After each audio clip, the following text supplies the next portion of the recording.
नमस्कार, मी हर्षली दया मेस्त्री, शाळा वर्ग नंबर 1। आज शिवजयंती निमित्त आपण सर्वजण जमलो आहोत। आज मी तुम्हाला शिवकालीन एक प्रसंग सांगणार आहे, तो तुम्ही शांत चित्ताने ऐकून घ्या अशी माझी नम्र विनंती। संध्याकाळची वेळ होती। राजमाता जिजाऊ आपल्या राजवाड्याच्या सज्जातून बाहेर बघत होत्या। सोनेरी किरणांच्या प्रकाशात एक अवाढव्य किल्ला दिसत होता। प्रचंड अवघड आणि अभेद्य किल्ला। या किल्ल्याचं नाव होतं कोंढाणा। कोंढाणा फार बळकट किल्ला होता। जिजाऊ विचार करत होत्या की हा किल्ला आपल्या स्वराज्यात का नाही। एवढ्यात तिथे शिवबा आला। शिवरायांनी विचारलं, मासाहेब कोणता विचार करतात आपण? तेव्हा जिजाऊ म्हणाल्या, ह्या किल्ल्यावरचं मुघलांचं हिरवं निशाण माझ्या नजरेत खुपतंय शिवबा, माझ्या नजरेत खुपतंय।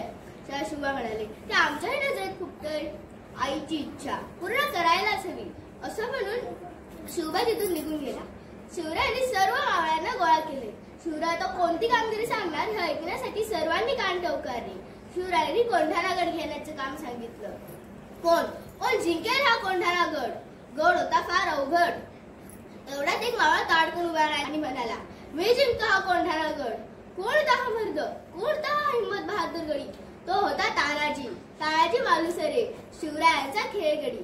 तानाजी कोकणातल्या उमरट्या गावचा। जंगबिरगड भरदार था, तर छातीत एखाद्या गुलाबासारखी बुलंद होती। कोंढाणा किल्ल्याचा किल्लेदार होता उदयबा नावाचा राजपूत सरदार। राजे व सूर्याजी दोघेही आले होते। दोघेही अगदी राम लक्ष्मणासारखे भाऊ होते। खरं म्हणजे तानाजी आपल्या मुलाच्या रायबाच्या लग्नाचे निमंत्रण द्यायला आला होता। ते ऐकून शिवराय म्हणाले, मग हे काम मी दुसऱ्या कोणाला तरी सांगतो। तेव्हा तानाजी म्हणाला, आधी लगीन कोंढाण्याचं आणि मग माझ्या रायबाचं।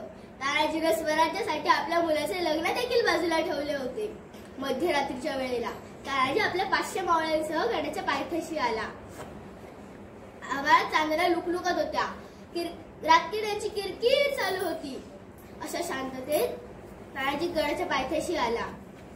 तानाजीने सोबत एक घोरपड ठेवली होती। घोरपडीचं नाव होतं यशवंती।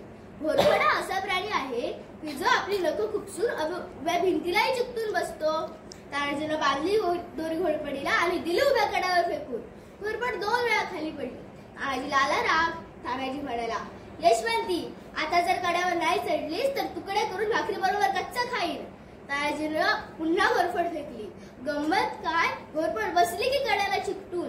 घोरपडीच्या आधारावर सर्व मावळे कडात चढून गेले। तेवढ्याच मावळ्यांची चाहूल मुघलांना लागली।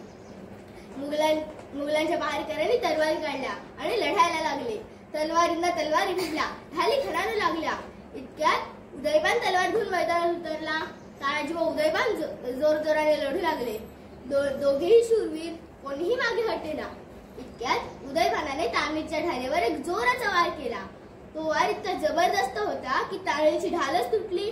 आता काय, पण तानाजी डगमगला नाही। त्याने आपल्या डोक्याचा फेटा काढला आणि गुंडाळला हाताला आणि लागला की लढायला बहादर, पण घात झाला। दोन्ही वीरांवर एकमेकांचे वार सहन करून दोन्ही वीर धारातीर्थी पडले। तानाजी पडलेले पाहून सर्व मावळे सैरावैरा धावू लागले। ते सूर्याजीने पाहिले। आपला भाऊ पडलेला पाहून त्याला दुःख झाले, पण ती वेळ दुःख करण्याची नव्हती, लढण्याची होती। तानाजी गेल्या कड्याजवळ धावत आणि ज्या दोरावरून मावळे गड चढून आले होते तो दोरच कापून टाकला आणि मावळ्यांना म्हणाला, अरे तुमचा बाप इथे मरून पडलाय आणि तुम्ही असे भागूबाईसारखे काय पळता? शिवरायांना का आपलं पराभूत झालेलं काळ तोंड दाखवणार आहात का? त्यापेक्षा गड सर करून दाखवा। आपल्या आईचं दूध प्यायला असाल तर फिरा माघारी। सूर्याजीच्या बोलण्याने सर्व मावळ्यांच्यात वीरश्री संचारली। सर्व मावळे दुप्पट वेगाने लढू लागले। बघता बघता मावळ्यांनी गड सर केला। शिवराय आपल्या राजवाड्यातून बाहेर कोंढाणा किल्ल्याकडे बघत होते। त्यांना तिथे आग पेटलेली दिसली। शिवरायांना निरोप कळला। गड स्वराज्यात आला। शिवरायांना आनंद झाला, कारण तशी खूणच ठरली होती। गड स्वराज्यात आला रे आला की तिथली दौताची गंजी पेटवायची। दुसऱ्या दिवशी सुरुवात बातमी सांगायला दरबारात आला। सोबत तानाजी होता। शिवरायांनी अधीरतेने विचारलं, कुठे माझा तानाजी? तेव्हा सूर्याजी म्हणाला, शत्रूशी लढता लढता आपला ताना स्वर्गात गेला। शिवराय खूप हळहळले आणि म्हणाले, गड आला पण माझा सिंहासारखा शूर तानाजी गेला। शिवरायांना खूप दुःख झाले। गड आला पण सिंह गेला। धन्यवाद।